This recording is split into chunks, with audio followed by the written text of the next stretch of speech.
Hello, everyone. Thanks so much for the opportunity to present today at the Ovarian Cancer Research Alliance conference. Today, the title of my talk is Bridging the Science of Cancer Prevention and Treatment, Maximizing Impact for Women's Health. I have no financial relationships to disclose. So I thought I would introduce myself first. I was invited because I currently serve as the president of the Society of Gynecologic Oncology. I have been a GYN oncologist for over 25 years, focusing on both the prevention and the treatment of ovarian and endometrial cancer. I served as the chair of the Department of GYN Oncology and Reproductive Medicine at MD Anderson Cancer Center in Houston, Texas from 2012 to 2024. And for the last year, I've served as physician-in-chief at Moffitt Cancer Center in Tampa, Florida. Many of you know already about the Society of Gynecologic Oncology. We are truly your partner. We represent over 2,700 GYN oncologists, as well as other medical radiation oncologists, advanced practice providers, all of whom care for you as patients and family members. Our vision is a world united in eradicating gynecologic cancers where everyone thrives. And our mission is to accelerate innovative, high quality, equitable, and comprehensive gynecologic cancer care. We have been longtime partners with the Ovarian Cancer Research Alliance, and I'm so grateful for everything that OCRA continues to do for our members and mostly our patients. I want to talk specifically about the impact of OCRA on my career. In 2001, I was a new faculty member and I received the Liz Tilberis Early Career Award, which was so important for me to launch my career studying ovarian cancer. And in 2015, I was part of the OCRA and OCC Stand Up to Cancer Ovarian Cancer Dream Team, and I led the prevention studies as part of that dream team. And again, OCRA has been important in so many periods of my career. And so I'm really happy to be able to say thank you with this talk. So I like this quote. We always overestimate the change that will occur in the next 2 years and underestimate the change that will occur in the next 10.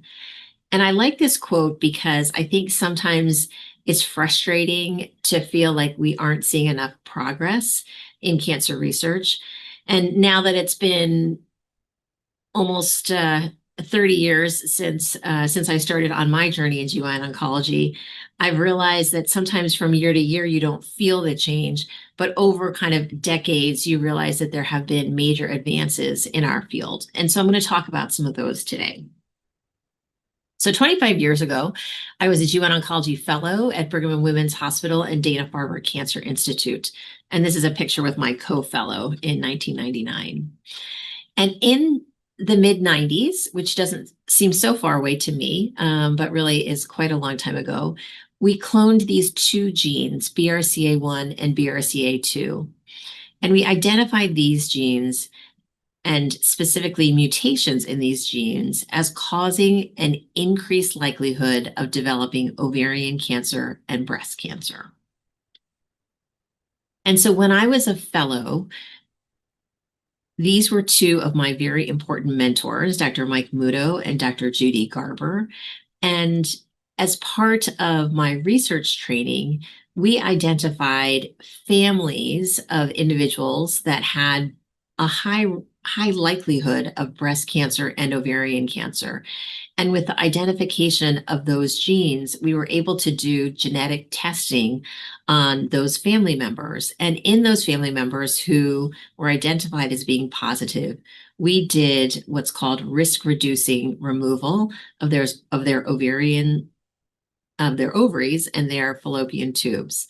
And as part of this, one of the pathologists that we worked closely with looked very, very closely at these specimens. They looked closely at the fallopian tubes and these ovaries of women who were really without cancer. So they knew that they were at increased risk for cancer, but they had no cancer. And what we identified, and this is back in 2000, was that there were very small lesions that if you looked closely, because you wouldn't see it, you could identify very early cancers in the fallopian tubes primarily, but also in some ovaries, that were the very earliest signs of the natural history of ovarian cancer. And so if you look across decades, you will realize that there has been a revolution in hereditary cancer genetics.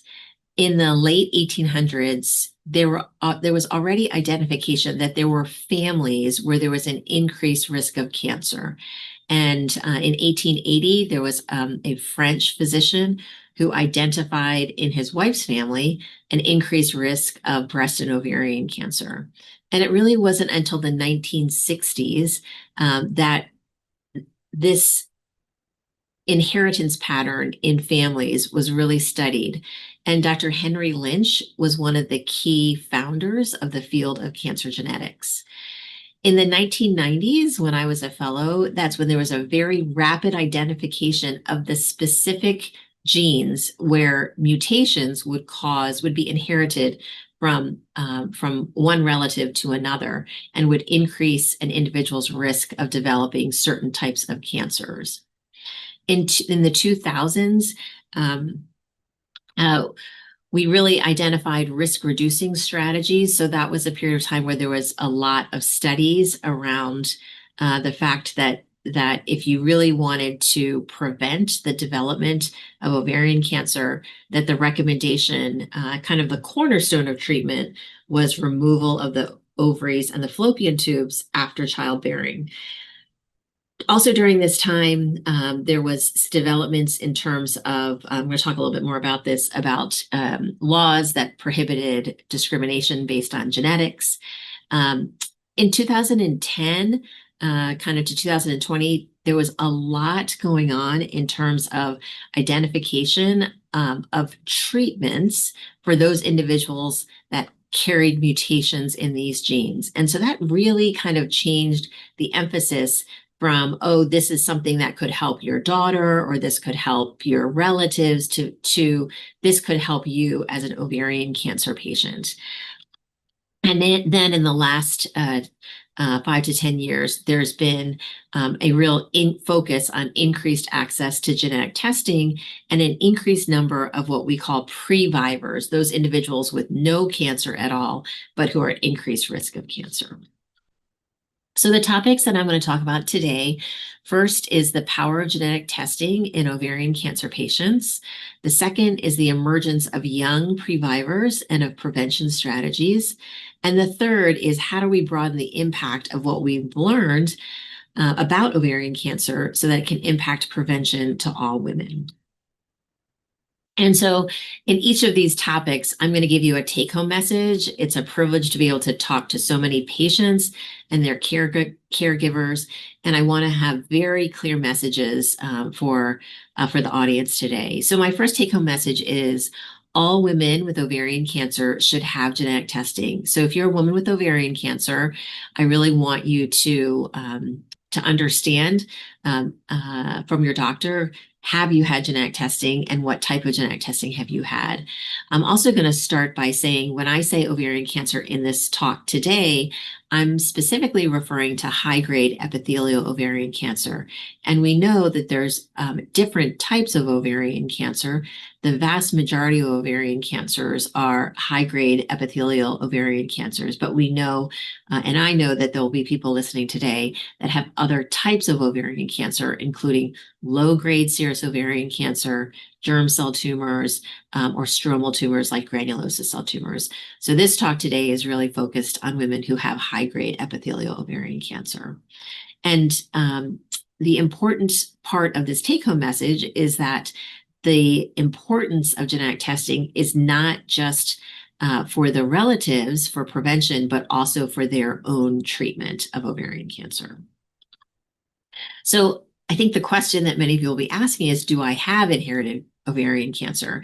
And so what I wanted to say is that about 20% of all ovarian cancer is inherited, with women inheriting a certain mutation in these genes, and that increases their risk of developing ovarian cancer. That also means that 80% of ovarian cancer or 80% of high-grade epithelial ovarian cancer is not inherited. And we don't know specifically what is the cause in those cases. So much of what I talk about today may only be relevant for a certain proportion of women with ovarian cancer. So another question that you may say is that, well, gosh, I don't have anyone in my family that has ovarian cancer. And that brings up a point that family history is not a good predictor of BRCA mutation status. So this is what's called a pedigree. So the circles are women, the squares are men. If they're connected, it means they're married. And this is 3 generations. And you can see this patient where the arrow is pointing, where there's kind of a quadrant that shows ovarian cancer. In this patient, she has no family history of any ovarian cancer or any breast cancer. And this is an example of something that we learned over a series of studies, that family history is not a good predictor of BRCA mutation status. And so in the kind of the late 2000s, all the way through kind of the 2010s, there was a big movement towards universal testing of all patients with ovarian cancer. And why was that? It's because family history is often not helpful. It's paid for by most insurance companies, including Medicare. And we realize that in very busy clinical practices, that sometimes people were asking about family history, sometimes that weren't. But the bottom line is that all women with ovarian cancer really should be having genetic testing. And the reason I bring it up in this lecture is that we believe that only about probably half of all patients with ovarian cancer who need to have genetic testing are having genetic testing. So again, all women with ovarian cancer should have the testing. And when we did a study in 2007, about 48% of women at a single institution were having genetic testing. In 2021, there was a study that looked kind of broadly across the country and showed that only about 34% of women with ovarian cancer were undergoing genetic testing. So I'm using my opportunity on this platform and with this lecture to emphasize that all women with ovarian cancer should undergo genetic testing. And just a comment that many of our professional societies, including SGO, NCCN, and ASCO, we all have guidelines that recommend what's called universal testing of ovarian cancer patients. And I was privileged to be part of this recommendation.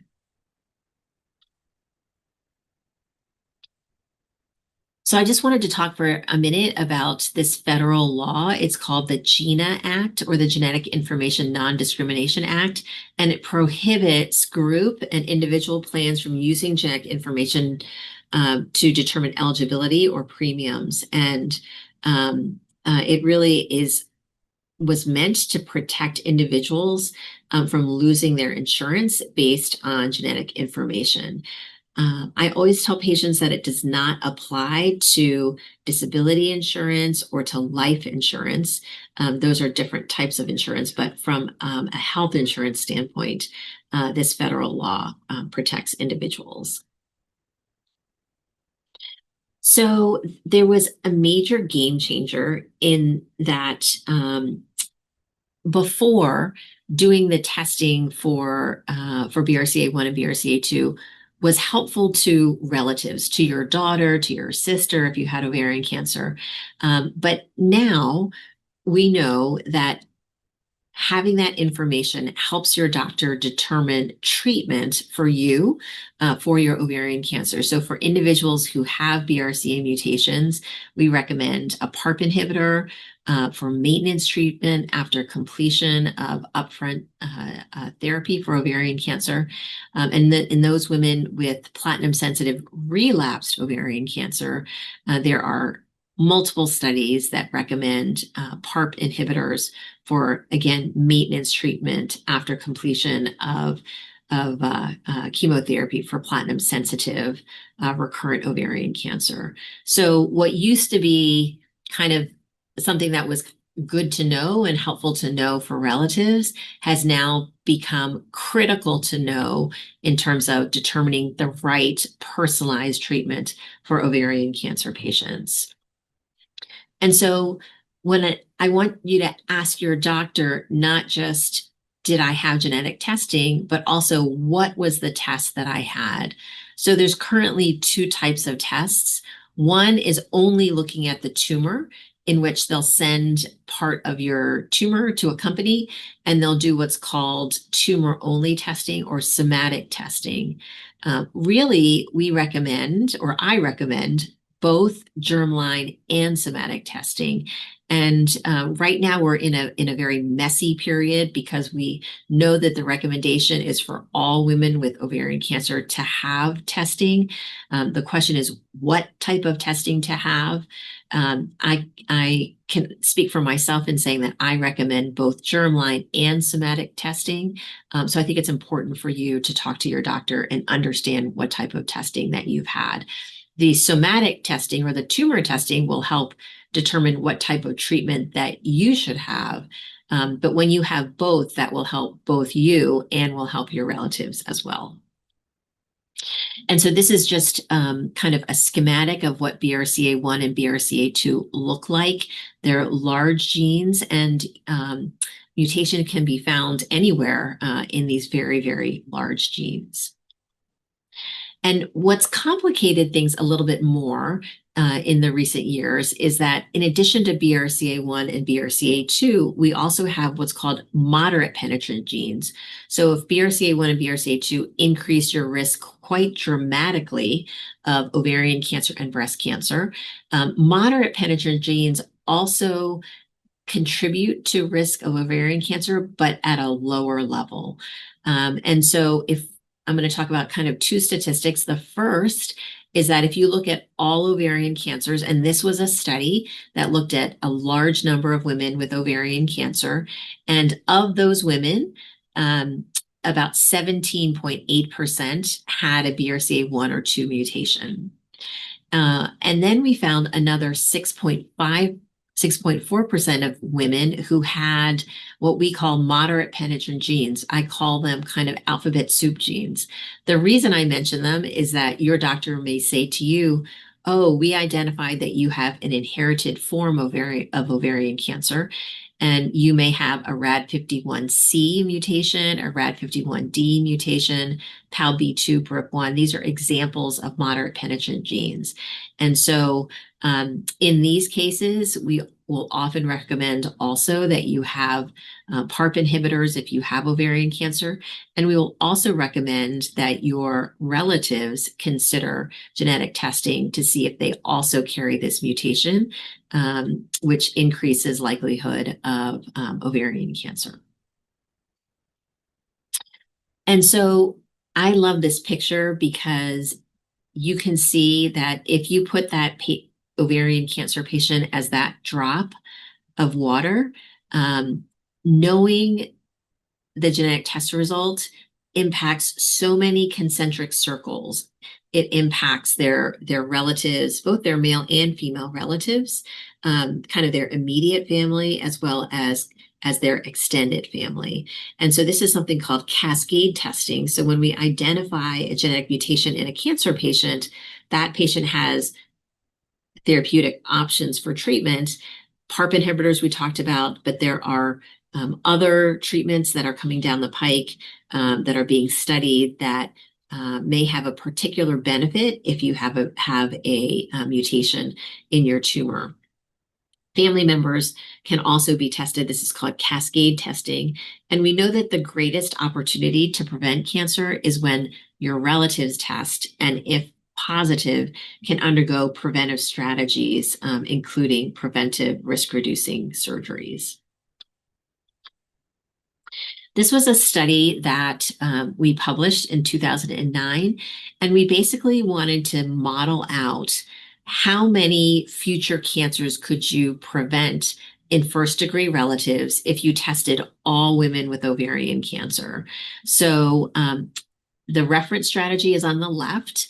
And if we said that no ovarian cancer patients tested and tested positive, we would see that we would unfortunately have about 1,200 first-degree relatives develop breast cancer and about 216 develop ovarian cancer in the US.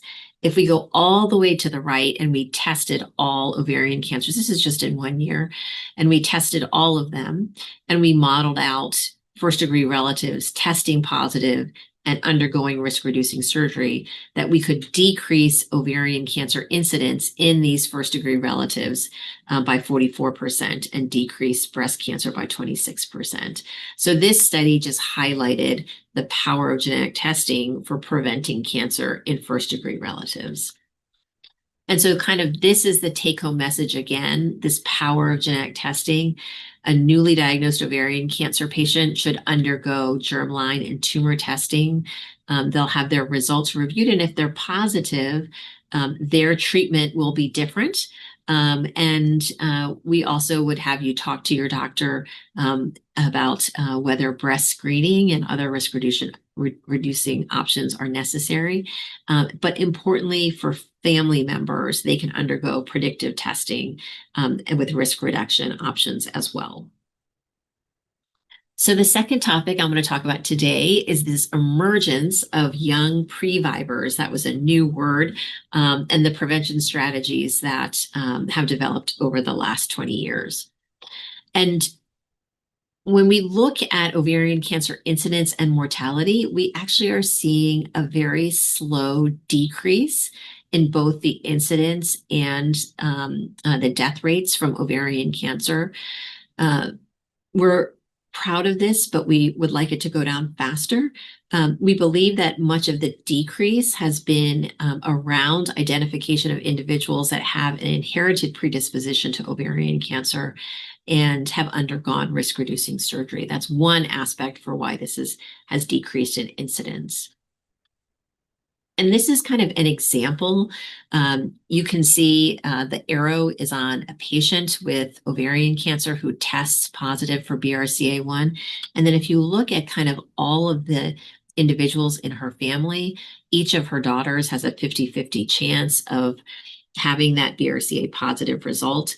Each of her nieces has a 25% chance of having a BRCA positive result. So the power of genetic testing in being able to have that knowledge and to prevent cancer that would have otherwise potentially happened is quite powerful. But we heard that there are barriers to cascade testing, that family communication is a barrier to cascade testing, that sometimes it's a burden to a patient, and so they are afraid to let their family members know. Sometimes kind of the cost is a barrier, that access to genetic counseling and genetic testing is a barrier.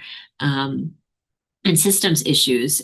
When we do genetic testing at a hospital, we are very careful about confidentiality, so we really can't reach out to relatives. So we heard there's kind of a number of barriers. And so as part of the kind of Stand Up to Cancer Dream Team, we put together a study, and this study kind of was able to move forward because there was a dramatic decrease since around 2008 in the cost of DNA sequencing. So it used to cost about $4,000 for genetic testing. It costs about $400. About $250 to $300 now. So it's dramatically decreased in cost. We wanted to see if we could really study whether decreasing barriers to genetic testing would make a difference. And so we launched this study called Magenta, and it stands for Making Genetic Testing Accessible. And this is part of funding to a Stand Up to Cancer Ovarian Cancer Dream Team. Very grateful again to OCRA for support for this project. So our hypothesis was that lower cost of testing will expand opportunities to address these barriers. And we wanted to ask, like, what if a young woman whose mother had ovarian cancer and had no cancer at all, what if she could just do it from her living room? What if there was no requirement for a doctor or a clinic visit? What if you could do it anywhere in the US? What if you could have an experience where you had essentially an online experience? You would have access to genetic counselors by phone, but you would be able to do it kind of on your terms. We wanted to ask, is it feasible, and would it possibly result in more distress and less knowledge? And so we're grateful for both the OCRA as well as other groups like the Minnesota Ovarian Cancer Alliance that helped us advertise this study through social media.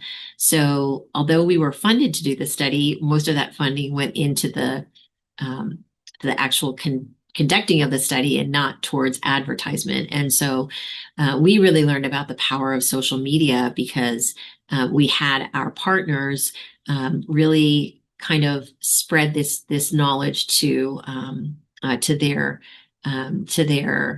followers.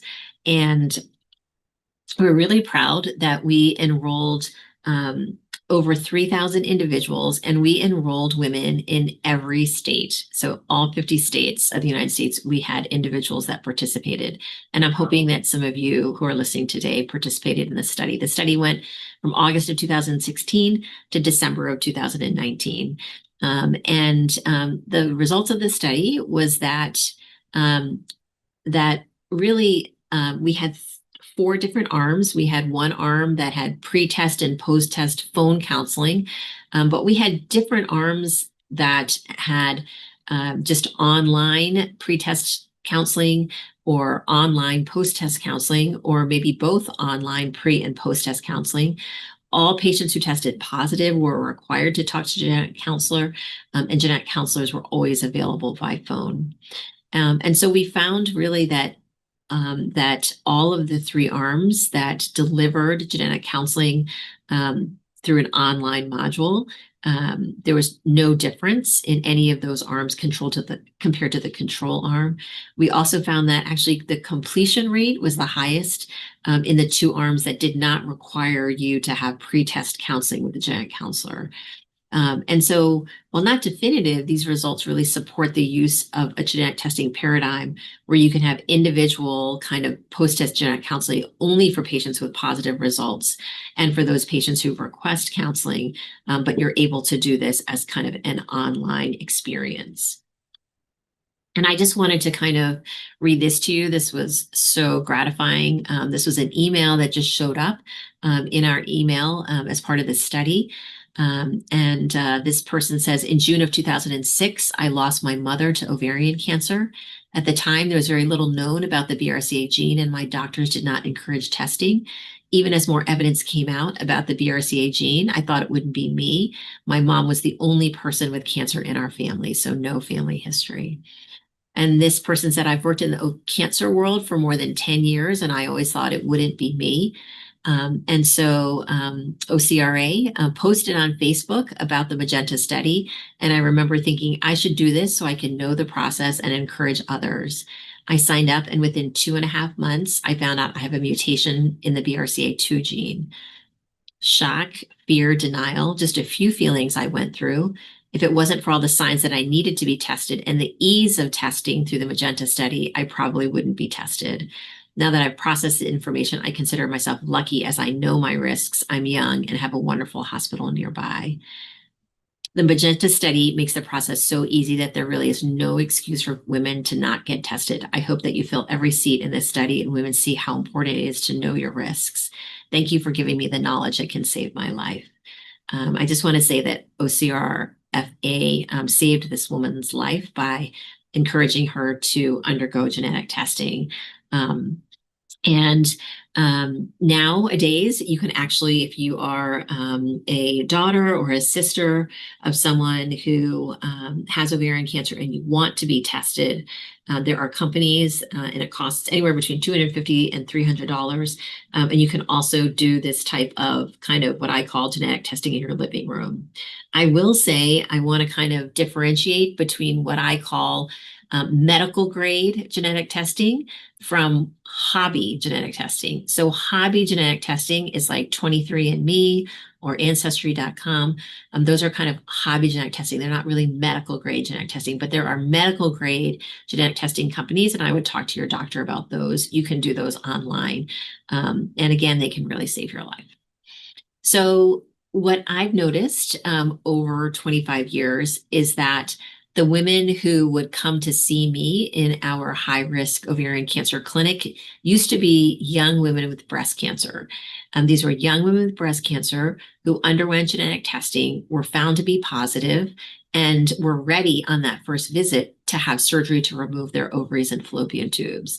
And I would often say, well, let's get to know each other first and kind of talk about the pros and cons.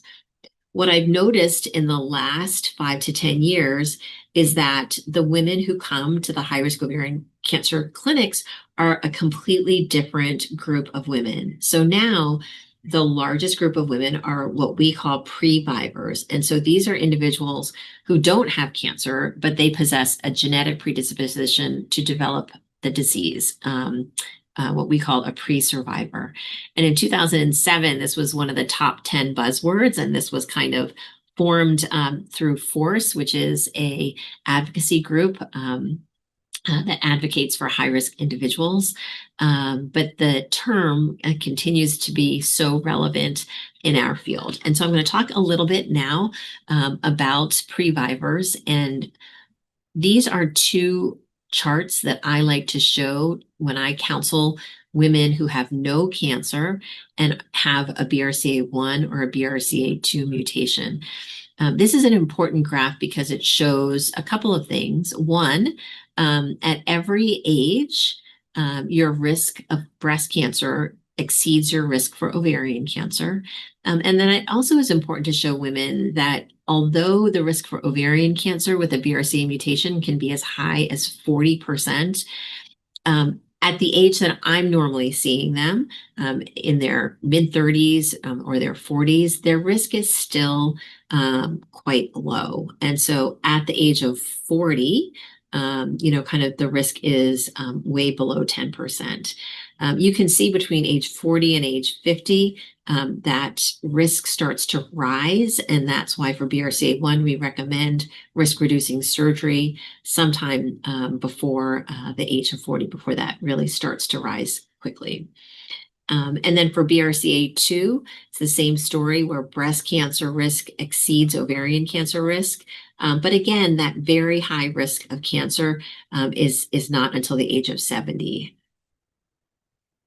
So how do we manage ovarian cancer risk in our previvors? Again, these are individuals with no breast cancer and no ovarian cancer. Well, the hallmark, the cornerstone of prevention has really been surgical removal of ovaries and fallopian tubes.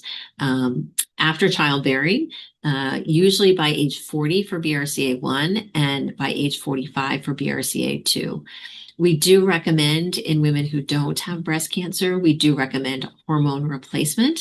But even with hormone replacement, we hear from women that early menopause impacts quality of life. And so I want to talk about a new strategy for prevention that was also funded through the Stand Up to Cancer Foundation, and is really kind of a patient-centered approach. So one point that I want to make is that that when we do the risk-reducing surgery, the type of examination under the microscope is different. So if you are someone who's undergoing risk-reducing surgery, we always encourage the surgeon to let the pathologist know, because the examination of the ovary and the fallopian tube has to be very, very thorough. So you can see here, our recommendation is you almost kind of like cut the specimens every 2 to 3 millimeters and examine for those microscopic cancers, because we know that about 5 to 6% of the time, even if everything looks normal, you may have a microscopic cancer at the time of risk-reducing surgery. And so the other kind of game changer over the last 10 years is understanding, where does ovarian cancer start from? And I know that many of you know this, but actually many of our kind of general practitioner physicians in the country and in the world don't know this, that high-grade serous ovarian cancer starts in the fallopian tube. So we call it ovarian cancer, but that's because we were never able to really see early stages of high-grade serous ovarian cancer. What does it look like? Most women, when they present to their doctors, have very advanced disease, unfortunately. And so we were never really able to see kind of that earliest ovarian cancer. And so through multiple types of studies, including human studies that looked at risk-reducing surgeries and identified microscopic cancers in the fallopian tube, to animal studies, to molecular studies that looked at pre-cancers and cancers and looked to see kind of how they started, we really understand now that for high-grade serous ovarian cancers and for sure BRCA associated high-grade serous ovarian cancer, that the vast majority start in the fallopian tube and in the end of the fallopian tube. So this was a review article that we wrote that shows that that the tumor can start at the very tail end of the fallopian tube, and it can drip down to the ovary. And the ovary is almost this kind of nutrient-rich, kind of warm, fuzzy environment where the cancer can really take hold. But it starts in the fallopian tube. And so while basic research was accumulating data that ovarian cancer started in the fallopian tube, high-risk women were saying, well, how about removing the fallopian tubes and letting me keep my ovaries for a longer time? And this was very importantly kind of a patient-driven idea, where you would remove the fallopian tubes, which is called a salpingectomy, and you would delay removal of the ovaries. And the advantage to this is that it removes a fallopian tube, which is the cell of origin. It will reduce risk. You'll keep your hormones. It also obviously results in kind of contraception or sterilization. The kind of cons is that we don't really know the degree of risk reduction. Does it remove that completely? Does it matter at what age you have it done? You also need to have 2 surgeries. You need to have your fallopian tubes out, and then right now our recommendation is that you have your ovaries out at a later time.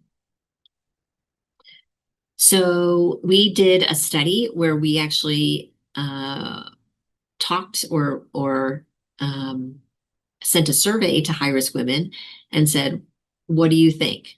Would you be open to this concept of just removing your fallopian tubes and retaining your ovarian function? We know that you can mitigate many consequences of surgical menopause if you give estrogen or hormone replacement, but not all of them.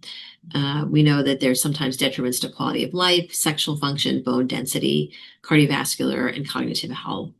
And we know that removal of the ovaries prematurely is known in large population studies to increase mortality. And so there were 2 studies that really were the patient perspective. Our study was 204 women that was published in 2014, and 34% were said, you know what, I would participate in this study, even though we don't know the risk. And there was a study published in the UK, very large, 683 women, and 69% found the study acceptable. An interesting 38% who had undergone the risk-reducing subpupillary oophorectomy, they'd already had their ovaries out, would really kind of preferred another option of having their tubes out first. So why am I telling you this? Because it may seem obvious that it's a good thing to do, but I will say at that time there was an opposing view. And so there was an opposing view that said that we recommend our RSO be done for high-risk women at age 35. If women wish to preserve their ovaries because they're afraid to take our HRT, they should be reassured about HRT.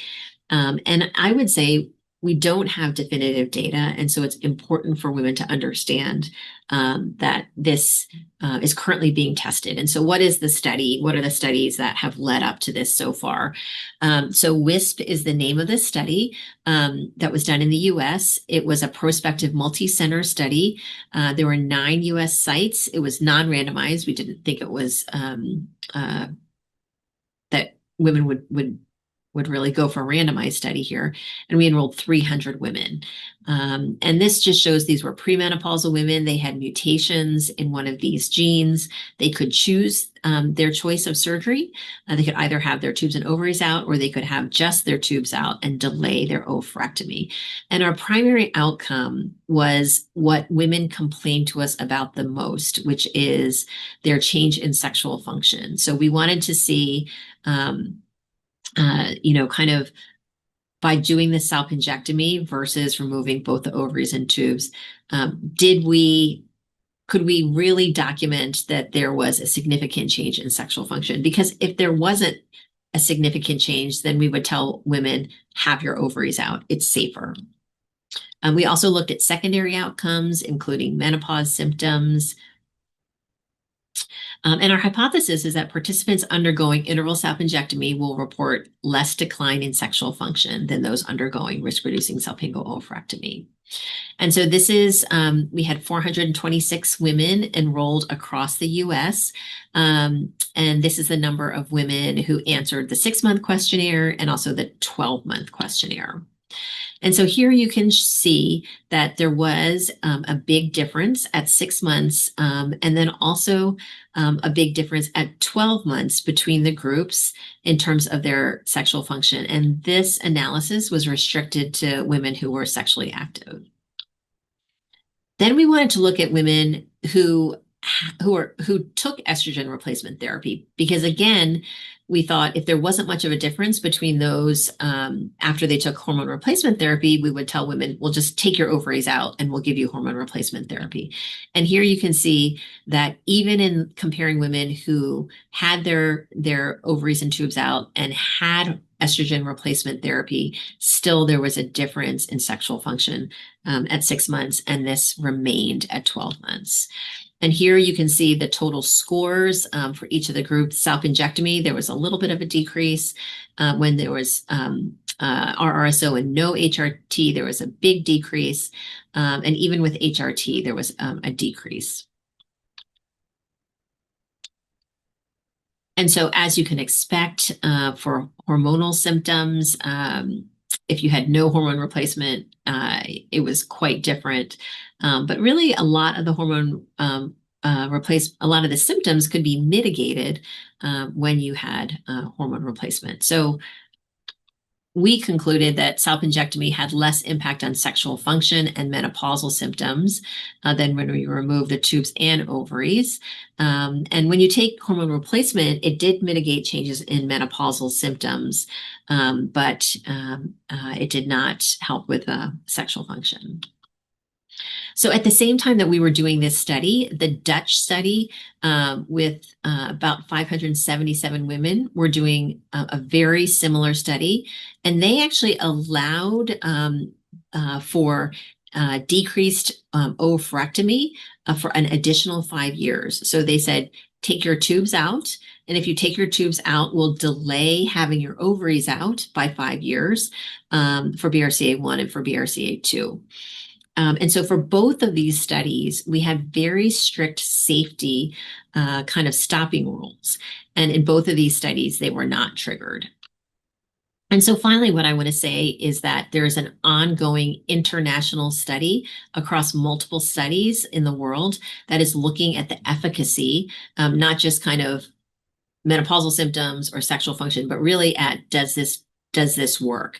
And so we are well on our way to enrollment of 3,000 women, and we are always open to other sites. And we want to give a shout out. Any Mountain is our partner that's helping fund this study. So why is this been important? Why has removing fallopian tubes been important? Well, we initially thought it was just because we're removing the tube of origin. But I would say one of the most important things that I've learned is that getting those fallopian tubes out earlier and looking at them identifies kind of early changes that are important. So we've identified kind of these precancers called STICs, or serous tubal intraepithelial carcinomas. Within kind of the field, we're trying to figure out what do we do with these precancers. But the key thing that I've learned is that getting the fallopian tubes out sooner in these high-risk women really kind of forecasts their risk. And so to me, that's been the power of this strategy. So the take-home message too is, with a growing number of previvors, we need to be developing patient-centered, evidence-based strategies for ovarian cancer prevention, and we really need to partner with our advocacy organizations to fund these studies.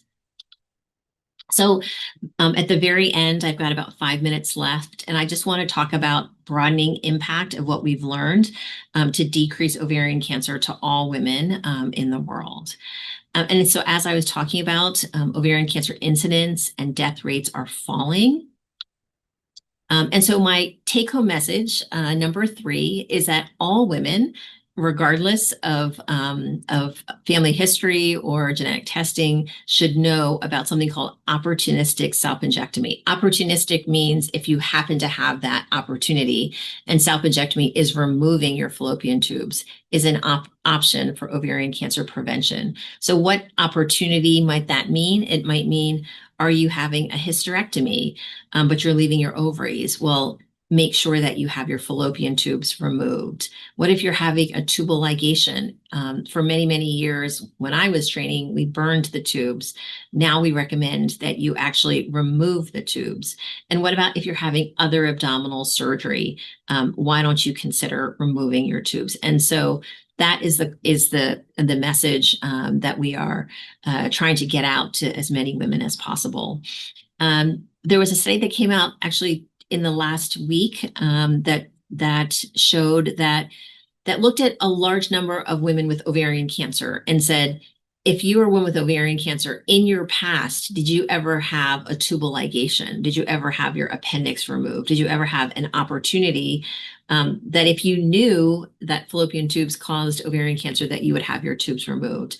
And about a quarter of those women had had a prior surgery where they could have had their tubes removed. And again, this is like science driving prevention. We know now that ovarian cancer starts in the fallopian tube. So we want to leverage this information to develop much more patient-centered options for prevention.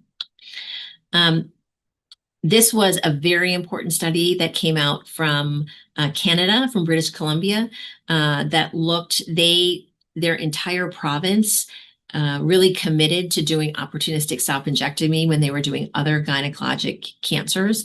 And so they looked over this entire period, and they would have expected somewhere between, kind of 5 to 20 ovarian cancers in these women.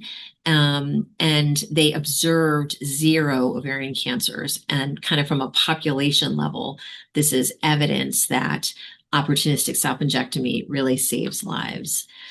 I did want to say one thing, because we really would love to have a very effective ovarian cancer screening test that would allow us to test all women for ovarian cancer. We don't have that screening test right now. In the last few years, in the last 5 years, we have the final data from this very, very large $1.2 million woman, not dollar, randomized controlled trial in the UK, and it randomized women to either no screening, to ultrasound screening, or to screening with kind of a personalized CA-125 strategy. And unfortunately, none of the none of the screening strategies were effective. And so obviously, as new screening methods are being studied, we have a lot of hope. But in the meantime, we really want women to focus on prevention. So I'm going to end by showing this. I'm so proud of the Ovarian Cancer Research Alliance for their advocacy. This was an article in the New York Times that says, to prevent cancer, more women should consider removing fallopian tubes. And the OCR Way was really instrumental in this message. So in summary, all women with ovarian cancer should have genetic testing, not only for their own treatment, but also for their relatives for prevention. We have the emergence of young previvors, and we always want to be thoughtful about developing new and patient-centered prevention strategy. And finally, all women should know about opportunistic self-injectomy as an option for ovarian cancer prevention. And thank you to patients, collaborators, study staff that I've worked with over many, many years. And these are just an example of organizations that have funded my research and have been partners. So thank you so much. I appreciate the opportunity to speak to you today.